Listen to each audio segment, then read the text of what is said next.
Hello, everyone, and welcome.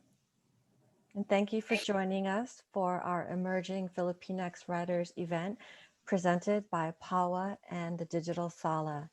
I'm your host, Beverly Parayno, a writer based in Oakland and a member of the board of directors for PAWA.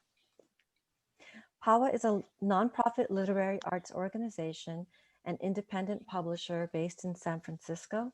Our mission is to create and encourage literature and arts for the preservation and enrichment of Filipinx American historical, cultural, and spiritual values. As an all-volunteer organization, 100% of donations fund author fees, annual programs, and events. Please consider a donation to PAWA at any level. You can go to pawainc.com to make a gift. The Digital Sala is a virtual Filipinx literary festival that ran on various platforms throughout April 2020 and continues to offer events and programs. It is a collaborative, decentralized, and grassroots effort developed and always in the process of development by artists, writers, and organizers committed to supporting each other and our broader communities. Please go to linktr.ee/thedigitalsala to donate. Before we begin our program, I wanted to wish everyone a happy Filipino American History Month as we come to a close at the end of October. I also wanted to wish a belated happy birthday to the late Filipino American labor leader and organizer, Larry Itliong. And now with our program, PAWA and the Digital Sala are pleased to welcome 5 emerging Filipinx writers. They hail from throughout the Bay Area and Sacramento. Our first reader is Elison Alcovendaz. His work has appeared in The Rumpist, Psychology Today Online, Rattle, The Portland Review, and other places. His story, The Assimilation of Boy Boy Santos, was selected as one of the best small fictions of 2020. He has an MA in creative writing from Sacramento State and once thought he'd be the first Filipino in the NBA. Welcome, Elison. Thanks. So the first piece I'm going to read is from a longer short story called Merlina. And the narrative kind of goes back and forth between present time here in Northern California and the past in the Philippines. So this is the first section of the story that takes place in the Philippines. Merlina, Maria Santos said, "Pay attention." Maria Santos was the most prominent healer in the Maruglu barangay, maybe the whole province. Fingertips touched by the gods, people said. A gift inherited through a long line of Santos women, a gift absent in Merlina's touch. Merlina had one talent, painting, and she accompanied her mother only to study the countenances of the sick and brush them onto the flimsy papers she bought from her rare trips to the city mall. Merlina understood very early that death sometimes held more truth than life. "Watch me close," her mother said, swatting flies off the old man's body. The whole barangay knew of Narciso's illness. For weeks, his wails had carried to Mount Pinatubo, where even the Ayeta, the natives living in and around the mountains, shook in fear of his demonic cries. Narciso's children lived in the States and sent him gifts, a small TV one Christmas, a VCR the next, a few VHS tapes thereafter. When Narciso was in a rare good mood, he allowed the children to sit on the floor and watch American movies. Even at 18 years old, Merlina joined the children and sat quiet and cross-legged beside the bed. She imagined herself strolling the streets between skyscrapers and hailing taxis in the rain. But now there were no movies and no men in suits, just Merlina and her short and hunchbacked mother, attending to a shivering Narciso, who lay with limbs akimbo on a makeshift table in the center of his sweltering cottage. "Merlina," her mother said, "get your head out of the sky. How will you become manghihilot with only pictures on your mind?" Merlina set her brush down and watched her mother rub coconut oils into Narciso's wrinkled, bony body.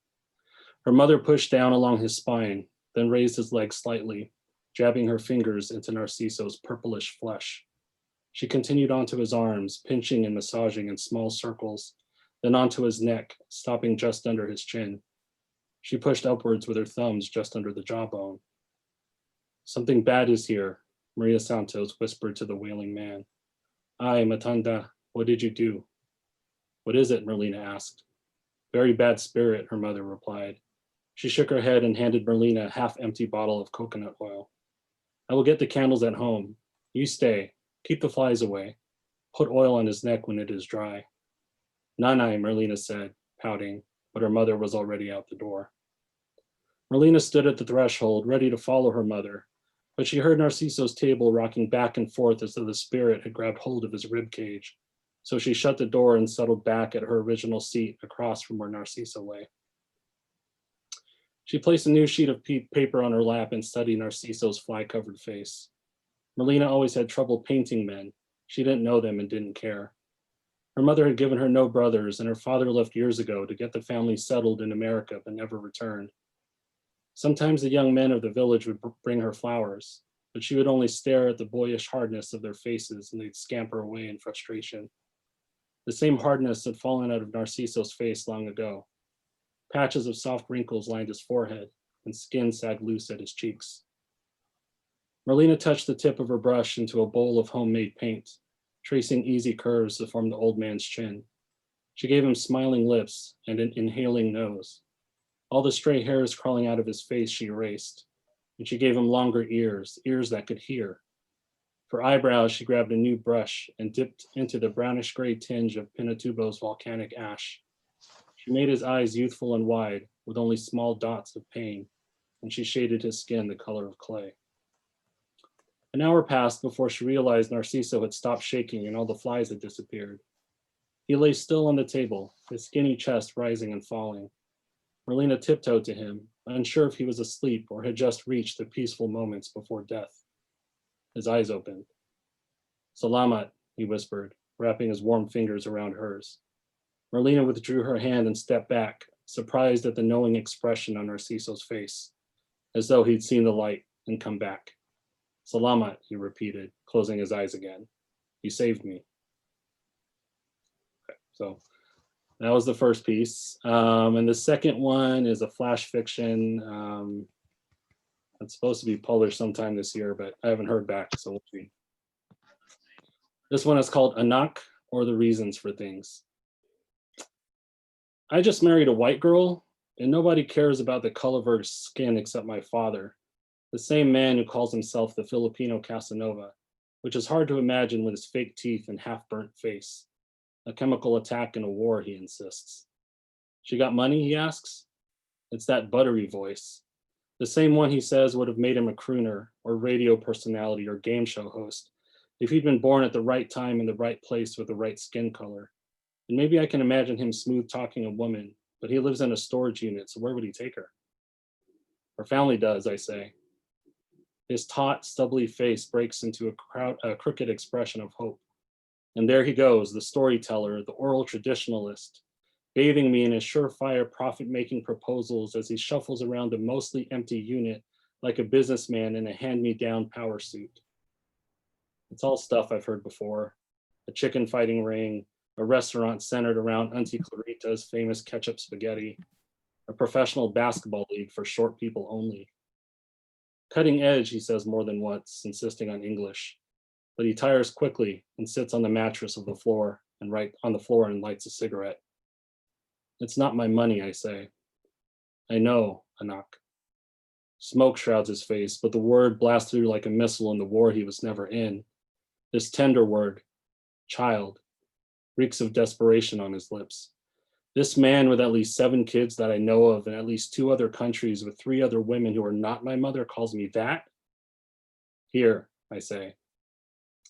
He glances at the bag of weed at his feet and winces, maybe because he knows this is the only reason we see each other, this transaction.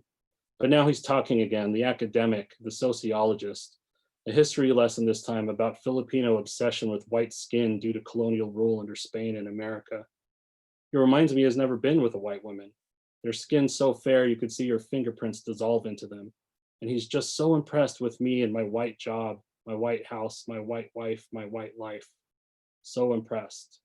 So fucking impressed. A knock, he says. But I'm already outside. I'm already in my car. I'm already driving in my Jeep Cherokee. I'm already listening to some guy on NPR talk about something Trump said or didn't say. I'm already hearing my wife talk about the kids on the border as she rolls up her yoga mat. I'm already done. I'm already gone. I'm already here. That's it. Thank you. Elison, thank you for both of those pieces. I really enjoyed those. Thank you. Thanks. Hi, everyone who just joined us. We have 5 writers lined up, Filipinx Emerging Writers, presented by PAWA. Thanks for coming. Our next reader, I have the pleasure of serving on the board of PAWA with. Leah Sicat is a second-generation Filipino-American woman, feminist critical storyteller, VONA 2020 alumna, and an education doctoral student in the International and Multicultural Education Department at the University of San Francisco School of Education. Born and raised in South Sacramento and influenced by her experiences living and teaching in Sacramento, New York City, Santa Cruz, South Korea, and the Bay Area, her writing revolves around transnational feminism, Philippine diaspora, education, and food stories. She creates flash autofiction, poetry, and expository writing to explore how women of color understand individual experiences, collective memory, historical events, and colonial and imperial legacies. Leah currently serves as an active board member of PAWA, the Philippine American Writers and Artists, a Filipinx American Literary and Arts Organization. Thank you so much, Leah. Thank you, Beverly. And again, thank you, PAWA and the Digital Sala for bringing us together tonight. For tonight's reading, I have several vignettes on something I'm working on. And so these are reflections on the emergence of 1980s neoliberalism and especially the 2020s converging pandemics and the emergence of neo-fascism. So these vignettes are opportunities to reflect on what can be created and left behind as a continuation and as a disruption of multi-generational legacies. So these vignettes serve as a way to see storytelling as theory building and knowledge creating, and how stories and memories and histories can serve as lessons, as foundations, as springboards from which we create what we still dream for ourselves and future generations, and how to dismantle the violence, complicities, and choices that we do not want to perpetuate any further. So here are a few vignettes. 1991, parking lot conversations. Apu's agitation seemed to dissipate as I massaged her hands. The day was mildly warm, and the breeze coming in from the car window and the shade from the trees kept us cool. We had a plastic bag of half a loaf of bread, and in a separate bag, I carried a bottle of her favorite nail polish and a clean old dish towel. Mom and my wali were inside the laundromat with the huge blanket. Apu and I were waiting in the car. For weekend mornings like that, we came prepared. I learned to also bring a game plan. Apu loved getting her nails done. She would pause from her Alzheimer's cloud of confusion and sit patiently while she chatted with me about where she wanted to go next. I painstakingly swiped nail polish onto her fingernails. 1995, Stovetop Storytime. Dad was so happy telling stories about how he learned to cook while cooking. While watching him stir the heavy glutinous mass of rice, coconut milk, and shredded calabasa, I sat on the kitchen counter and listened to him, reminiscing of how his aunt not only offered him college housing during the school week, but also taught him how to cook traditional Filipino holiday desserts. I heard him share how his apo cooked annual barrio fiesta meals and how he helped her every year. Dad didn't share much about his childhood growing up in San Fernando, but he definitely enjoyed talking about Kapampangan foods while cooking them. That was how I learned how to cook. I guess that's why I love cooking and storytelling. To me, they're intertwined. To me, there was no cooking without the storytelling. Do you know why I love watching people cook? Because that's when the stories also break open.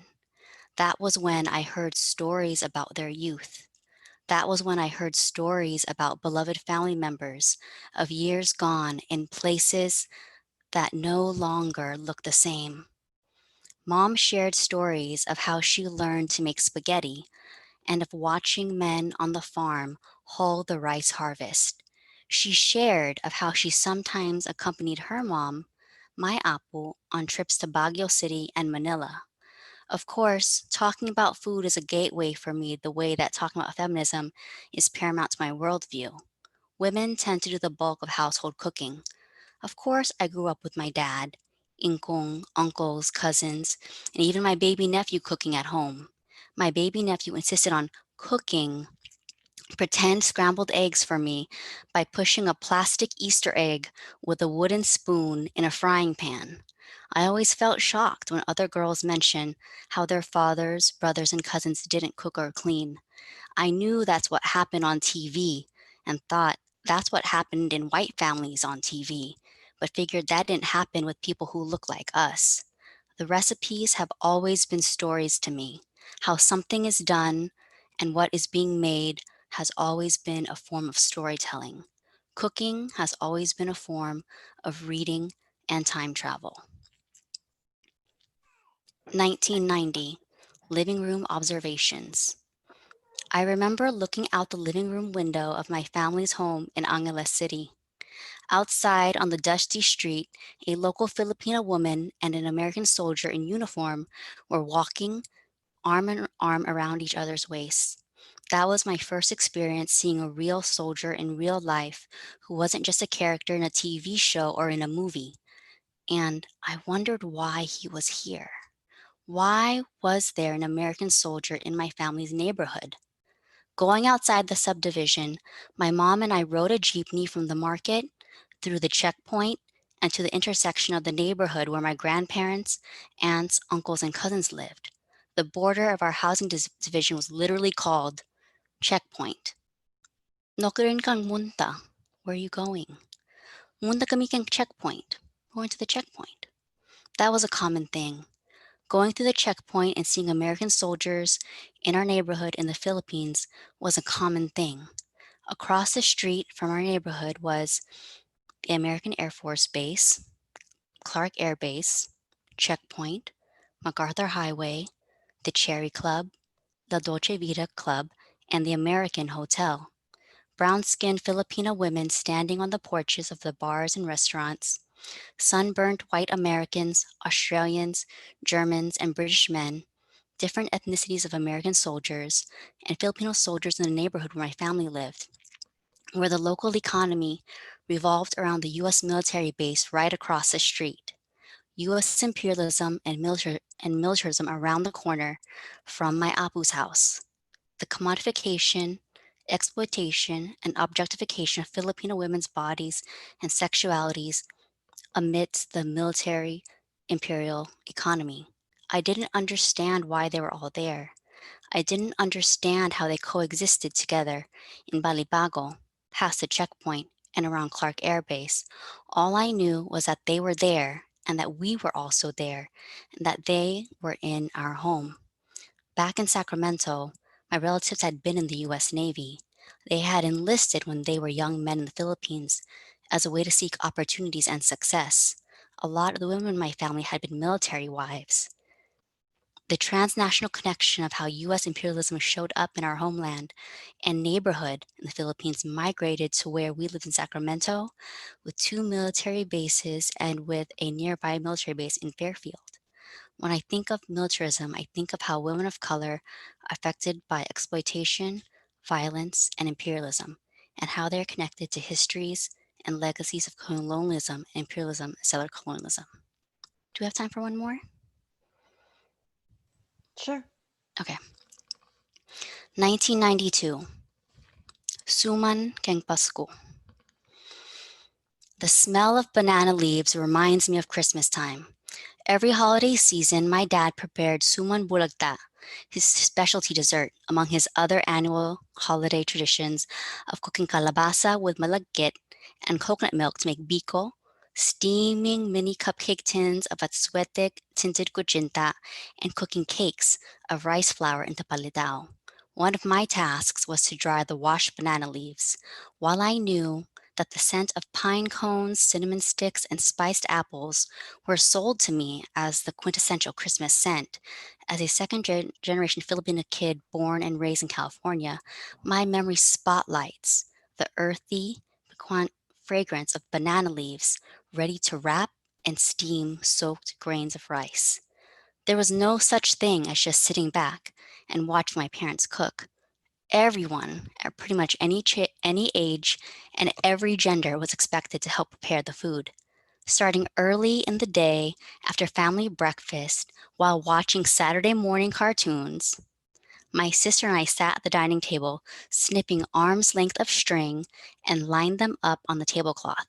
In between walking back and forth from the kitchen, across the living room, and to the backyard, Dad checked on the pots of food steaming or simmering away in the dirty kitchen and inspected my work of cutting the string into an appropriate length. This was important. Too much string was fine, but potentially inefficient. Too short of a string posed an inconvenience during the suman wrapping process. Next, I dried the washed banana leaves with a fresh paper towel. After preparing the many pieces of string, I walked over to the kitchen counter, stood on a short stool, and eyed the large sheets of banana leaves that Dad left for me on a tray. Like this, Nanak. Vigorously yet gently, I wiped the damp banana leaves until they were dry on both sides. I would hold the paper towel close to my nose and breathe in the green fragrance that I learned to love. That was my favorite part. That scent of banana leaves stirred my imagination of Christmas in the Philippines. It took me back to the memories that my parents shared, recalling what Pasko looked, smelled, sounded, and tasted like in their hometowns. I loved hearing their stories. I loved hearing about their Christmases before landing in California. I loved hearing about family members who I hadn't met yet, who knew that they loved me before I was even born, who I felt close to just by listening. I loved visiting my ancestral homeland that I had not yet stepped foot on. I'll just pause right there. Thank you. Thank you, Leah. Such beautiful pieces, and now we're all hungry. So our next reader is going to be Vicente Viray. He holds an MFA from the University of San Francisco.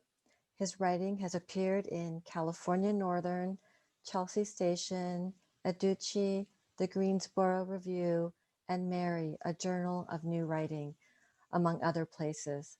He has been an Alley Cat resident and recently participated in Rooted and Written, a program for emerging writers of color at the Writers' Grotto. A native San Franciscan, he still lives in the city with his partner Paul and their son Zachary. Thanks, Vicente.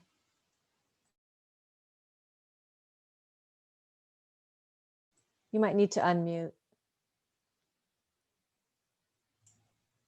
Thank you, Beverly. So I'm reading from a short story called Lucky Chances, which is also the name of a casino in Colma. So I'm reading from the beginning, so I think it's pretty easy to follow. So Lucky Chances. My Aunt Evangelina talks about my father while she cooks breakfast. Before he started gambling, it was women.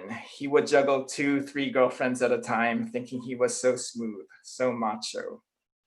She eases paper-thin fillets of tuyo, Filipino bacon she calls it, into the skillet, filling the kitchen with a briny funk of preserved fish sizzling in oil. But he was always mixing up their names. He would call Susan Nora or Virgie Annalisa. That's how he got caught. I'm ready to sleep after spending the last 2 days driving from Santa Fe to Sacramento, but I will myself to pay attention. I haven't been inside my aunt's house in over 5 years, not since my parents' divorce. To turn down her offer of food would insult her hospitality, reflect badly on the way my mother raised me. I get up from the table and pour more coffee into my mug. The kitchen is exactly how I remember. Marbleized formica counters, brick linoleum floor, an old Wedgwood stove, all perfectly maintained. What would she think of my mother's house in Daly City if she were to see it now? The piles of unsorted mail, the milk cartons stuffed with eggshells and vegetable trimmings. Can I help with anything, Auntie? She waves me away with a spatula and continues her story.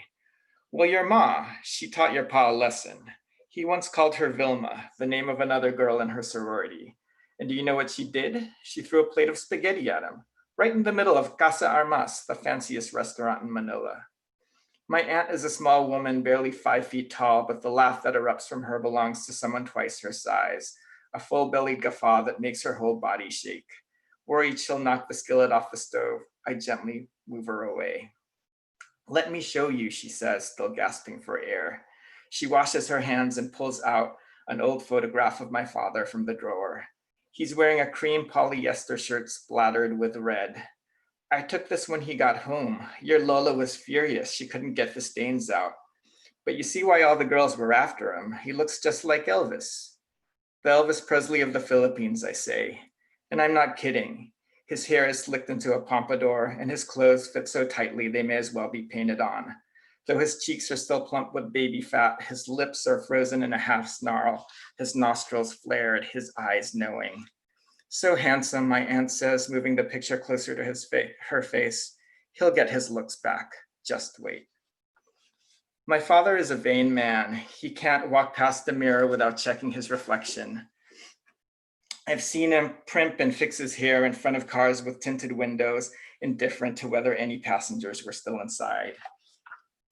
If he weren't so concerned about his face, my aunt tells me, he'd be dead. For months, he ignored the deep pain in his upper back, the nausea, even the hard lump in his abdomen. As soon as he saw his eyes and skin turning yellow, he went straight to the doctor and asked for a prescription to clear up whatever was ruining his good looks, only to find out he had pancreatic cancer. Now he's about to surgery, and I'm staying at my aunt's house to check him in and out of the hospital. Usually I spend the entire summer break with my mother in Daly City, working temp jobs to help pay for my education. It's part of the bargain we struck when I turned down a full scholarship at UC Berkeley to attend St. John's College, a small, expensive private school in Santa Fe. But this year she's given me a dispensation, however short, because he's family, and for her, family trumps all. Family is why she stayed with him for so long. He's the father of my children. Family is why she finally divorced him. I won't let him gamble away this family's future. And family is why I have to be there for him, even though he left her with a third mortgage. No matter what, he's still your father. When he walks into the kitchen, I barely recognize him. He looks like a baby almost, a baby with the sunken eyes of an old man. His face is unlined, unnaturally taut, with a dull brown luster of wax paper. Except for the bulge in his stomach, he's skeletal. Heavy flaps of skin hang at his joints. He moves slowly, deliberately, but when he sees me, he fills with energy, and his voice comes out strong. Hey, B-boy, you're here. My name is Emilio, but since I'm the youngest, my parents have always called me B-boy for baby boy. I kiss him on both cheeks and give him a hug. In my arms, he's a bundle of sticks. Have some breakfast, Pa. I pull out the chair and help him sit. You're still growing, B-boy, he beams. I'm 6'1", like Robert Jaworski, his idol from the Philippine Basketball Association. For him, height's my greatest accomplishment, better than graduating high school valedictorian. How many girlfriends do you have now? Too many to count, I say, but only girls with name Julia, so I don't get confused. My aunt shoots me a look that says, stop. Why don't you fix your possum champurrado before it gets cold? I crumble pieces of fish over a steaming bowl of rice porridge, removing as many of the tiny bones as I can. Have you seen your ma, he asks me. Not since winter break. I drove here straight from school. Emilio. My father's voice is suddenly stern. You should never have gone to that school. How can you keep an eye on her and your sister from so far away? You're the man of the house now. At that moment, something flares inside of me, and frail and diminished as he is, I want to reach across the table and knock him to the ground. What kind of man are you, I want to ask? What kind of man are you for dumping all your responsibilities onto me? But I say nothing. I help my aunt with the dishes, then head downstairs and fall into a deep sleep. The next day, I drive him to the Veterans Hospital for an office visit. I haven't unloaded my car yet, and it's crammed with books, CDs, clothes, the entire contents of my dorm room. You're like one of those homeless bums on 6th Street, he says, laughing. He hands me a stainless steel thermos from my cup holder.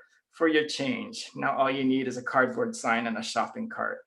The car smells like smoke and I want a cigarette, but worry this will make him sicker. He beats me to it, lights a butt he's picked out of the overflowing ashtray. Pa, that's disgusting. I pass him a fresh American Spirit. Should you really be smoking? The doctor said one a day is okay. He rolls down the window, takes a few deep drags, then starts going through the books on the floor, reading their titles out loud. Don Quixote, Rules for the Direction of the Mind, Maxime's Fables, on the Movement of Bodies by Impact, The Origin of Inequality. They're all from St. John's. This is what you're studying? You should be in nursing like Timmy, he says. He already has a job lined up and he hasn't even graduated yet. Timmy is my Aunt Evangelina's son. A couple of years ago, his father left for what was supposed to be a month-long trip to the Philippines. He stayed for good, started another family, and never divorced my aunt. Timmy's visiting him now and due back soon. He's a few years older than me and has always lived at home, the dutiful son who gives his mother half his paycheck every month. I know my father's just goading me and I don't want to argue with him, not while he's sick.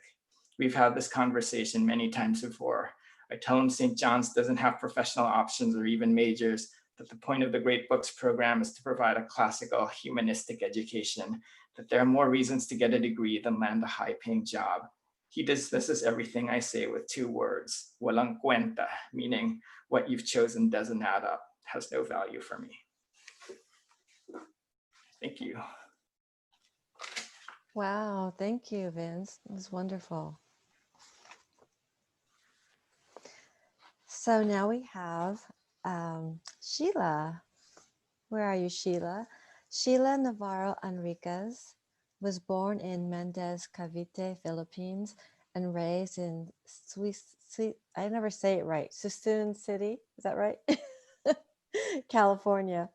Her work has been published in the Mercury News, SF Culture Trip, Disc Book, and others.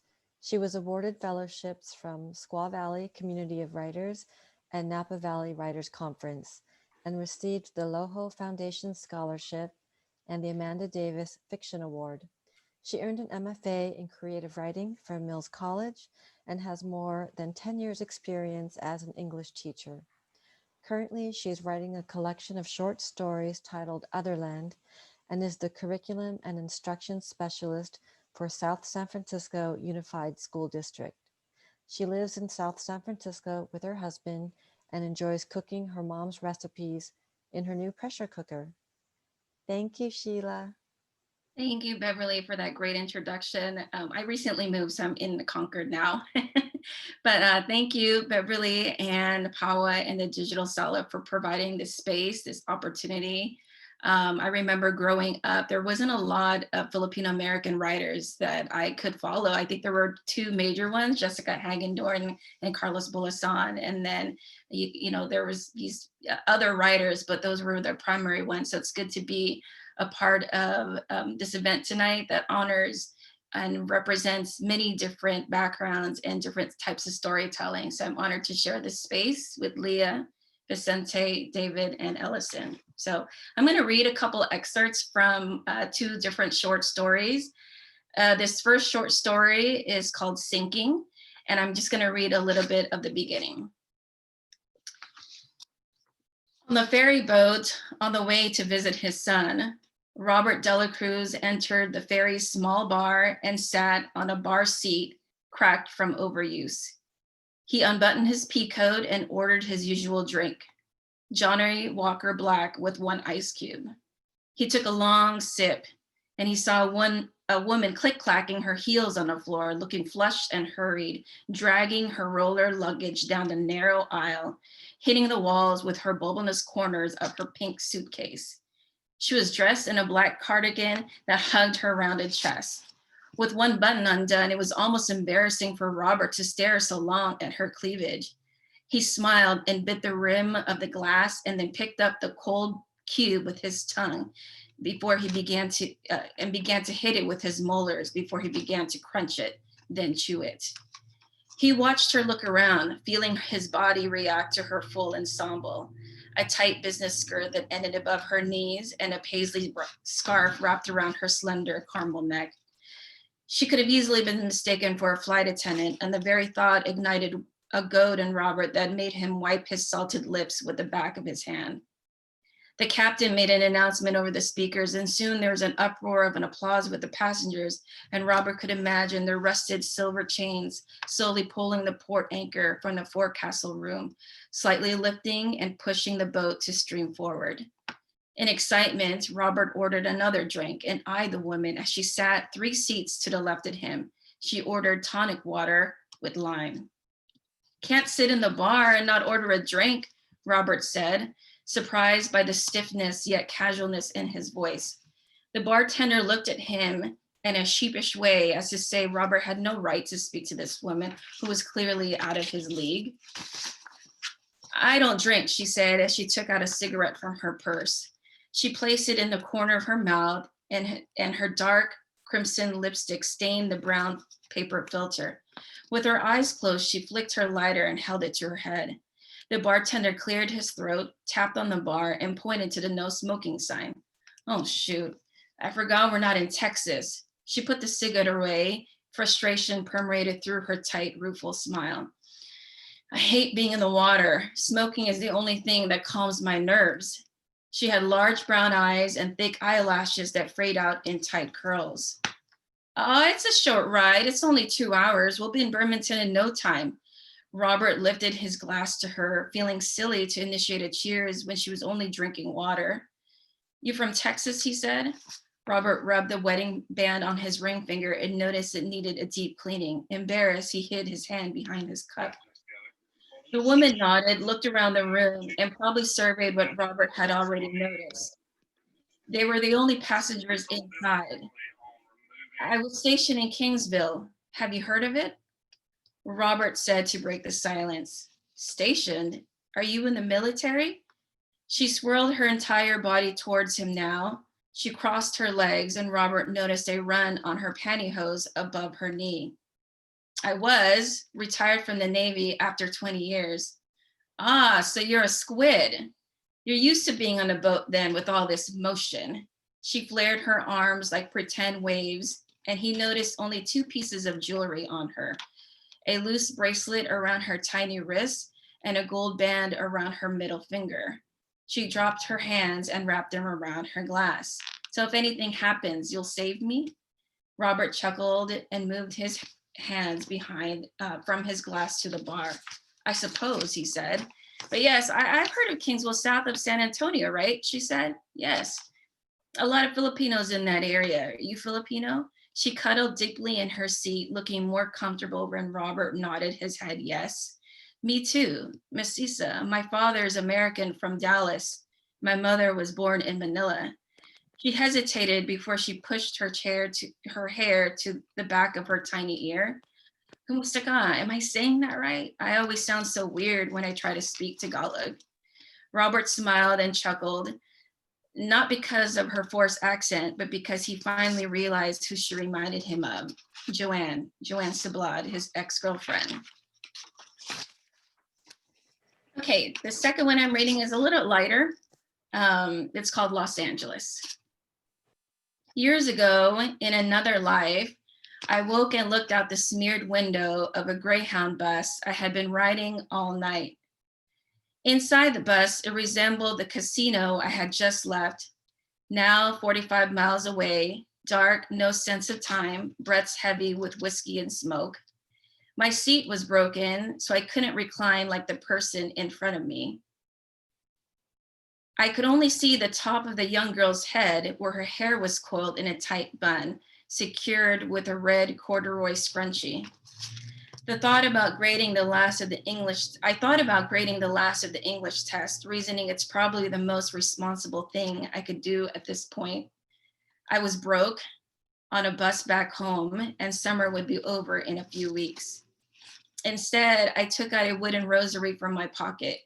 It was given to me by my mother 5 years ago on my first day as a teacher. "You'll need this," she lectured. "I don't want you becoming one of those girls who drinks the stress away." On that bus with no sense of direction, I closed my eyes and held the first bead between my thumb and the meaty flesh of my index finger. I needed a sign, an omen, maybe even a prayer. "Sorry to bother you, lady, but you got anything on you to eat?"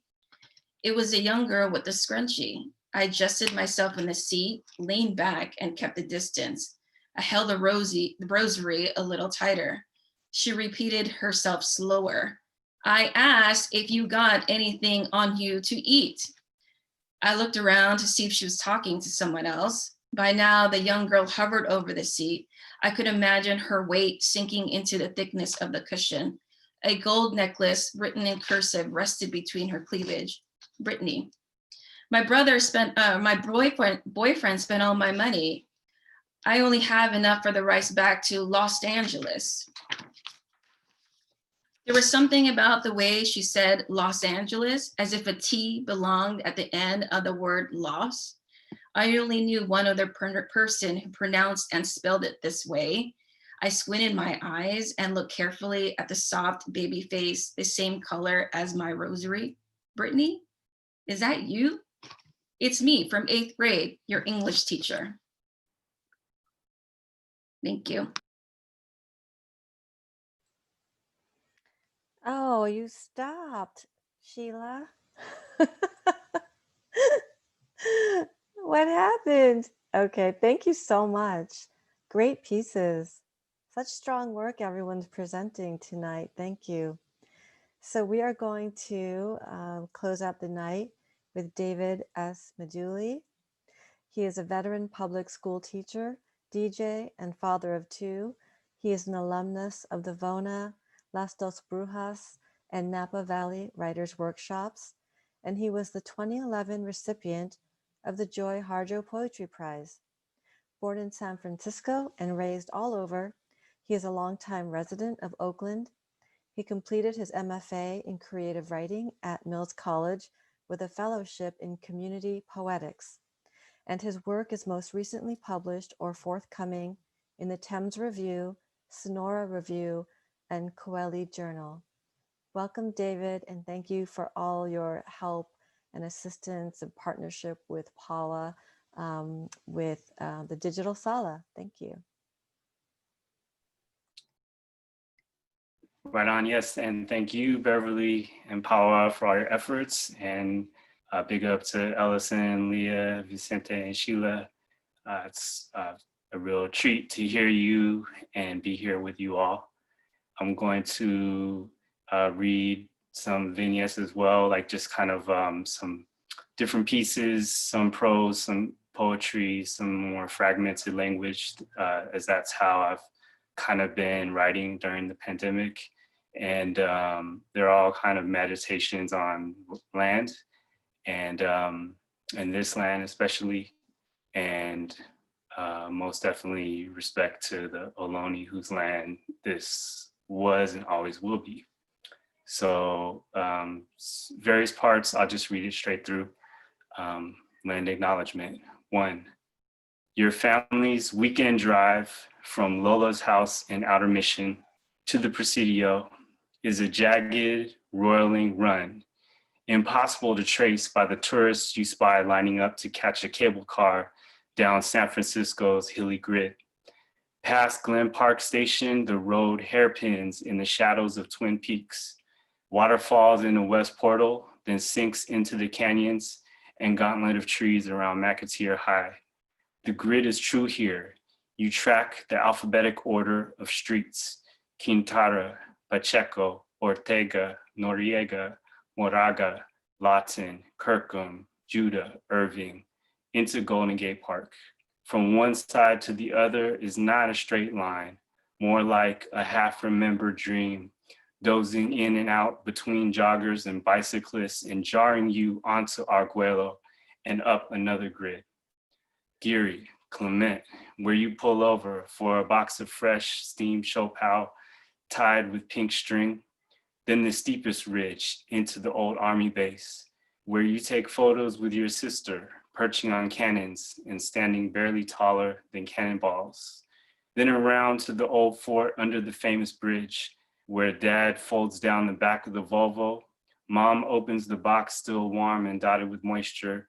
You watch the waves and the seagulls, feed them the sticky sweet blood pink pork, only eating the chewy white bun. You always drift asleep on the ride home, head rocking and bumping slightly on the window as dust overtakes you. Years later, you tell college friends the story of the Golden Gate Park runners. As you drive through the trees, a figure appears, jogging next to your window. You speed up, and even faster still, and the runner is still there beside you. As you twist and turn, and it is nearly pitch dark, except what's in front of your headlights. You can't shake the runner even if you mash the gas to the carpet, and they don't stop running, and the ghosts keep slipping the lakes and windmills and Buffalo Meadows until this San Francisco and every San Francisco is long gone. 2. Look, she points. A hand-sized swallowtail flutters through ravine sun rays. Beyond redwood limbs, a glimpse of city. Silver crystals perched on low fog as if built atop clouds, and also from them. Roots punctuate trail with arcane symbols polished by footsteps and seasons. Ferns extend open wings. Green, the intricate, unfurling green. We look. We're still looking. 3. Oh boy, she breathes. As a grown-up, it might sound more like, oh shit, or simply, fuck. For her distance learning 3rd grade science assignment, she's collecting snails in order to observe, record, and describe. The thumbnail-sized baby snail was somehow caught in the lid of the container, and she slightly smashed the shell. There's a hairline crack and a small piece hanging loose at the ends. When I see what happened, I open my mouth to say her name as a scold, but I catch myself when I see her face crestfallen. Her eyes are suspended in that moment when they might pour, just like she's in that moment of understanding what childhood and adulthood might be, almost about to pour into an older version of herself. A young adult who will say, oh shit, and maybe want to hurt something or someone, or even herself when she fucks up. Right now, we decide to return the snail to its leaf in the front yard bushes. It crawls off surprisingly fast. We hope that in the habitat and freedom, it will heal itself, just like I hope she will always have ways to heal herself and leaves to seek refuge under when the world cracks her shell. But right now, that, oh boy, that 9-year-old awareness and apology, that understanding of her footprint on the world and the acknowledgement that life is a gift. It'll be okay, we both say with a silent question mark and climb the steps home. 4. Chrysalis, rock branch of moonlight, blue 1,000, green 1,000,000, green a rainbow after a storm of dragonflies. Let the mushrooms mushroom, foundation for earth, strength, strengthen the redwood's knees for the centuries long leap. 5. Tropical allegro, apricot vice, hydrangea labyrinth, shrine's entryway, divine forearm. The East Bay Circle, the 580 to the 24 to the 13 to the 580. Plasma wind, deadwood haze, red clay in reverse, earth unearthed, voluminous rust, anguished sky, sundown coast, circle, east 580 to 238 to 880 to 980 to 580, endless. Shifting from fourth gear, the clutch is a deep mine, bats vapor from the accelerator into a dusk, the same wildfire from which I was woven. Thank you. Peace. Wow, David, beautiful. Such an ode to the Bay Area. Thank you for that. So I just want to close really quickly. And Leah, I think, had to run off to another Zoom meeting. But I was just wondering for the four of you that are left, I asked you in the beginning to think about one author who has really inspired you more than anyone so far. Sheila, who's your one author? I mean, it's so hard to choose one, but if I had to choose one, I'd probably say this book really inspired me a lot. From Mia Alvar, In the Country, because it's a collection of short stories, and so I love short stories, and it just really, I saw a lot of representation in there that reflected me and my life and the people around me. Yeah, that's such a strong collection. David? Yeah, sure.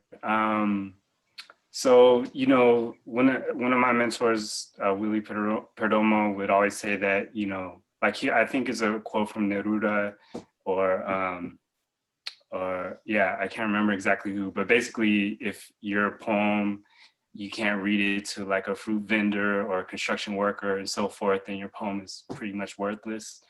That resonated with me a lot, but the way that this is Ruth Foreman, one of my first teachers, she kind of flipped it the other way around and just said poetry should ride the bus.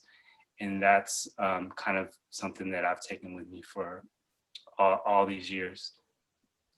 What is that? Poetry should what? So it's not actually in this book. I couldn't find her first book. It's We Are the Young Magicians, but she has a poem in there called Poetry Should Ride the Bus. Oh, Poetry Should Ride the Bus. Okay. Yeah. Mm-hmm.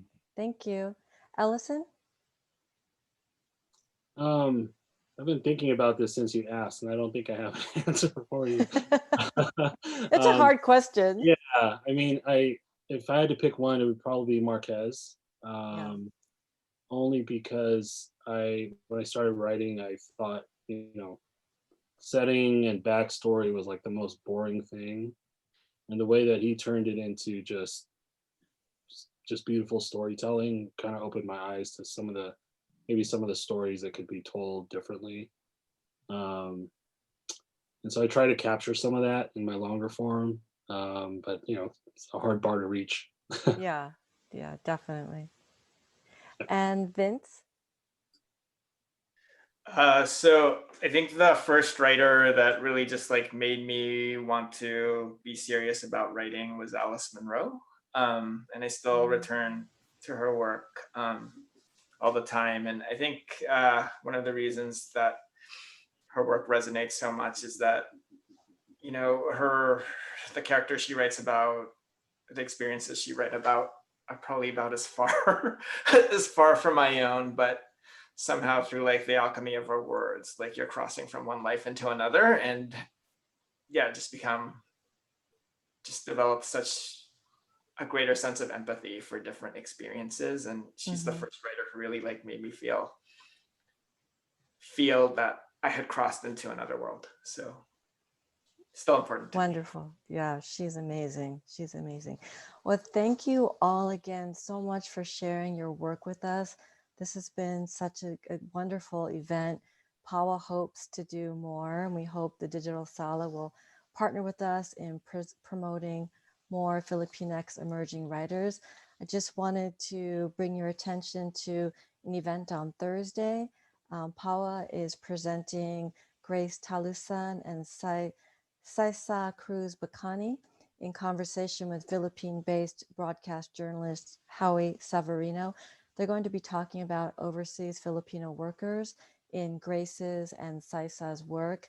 And it's going to be a really interesting conversation. So if you can tune in 7 o'clock this Thursday, the link will be up on PAWA.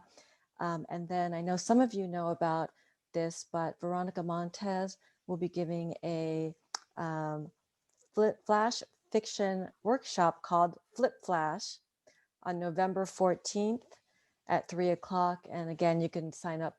We'll be putting that soon, the registration instructions on PAWA. So thank you all again. Have a wonderful night. Stay safe, everyone. And we will see you again soon. Thank you. Thank you. Thank you. Thank you.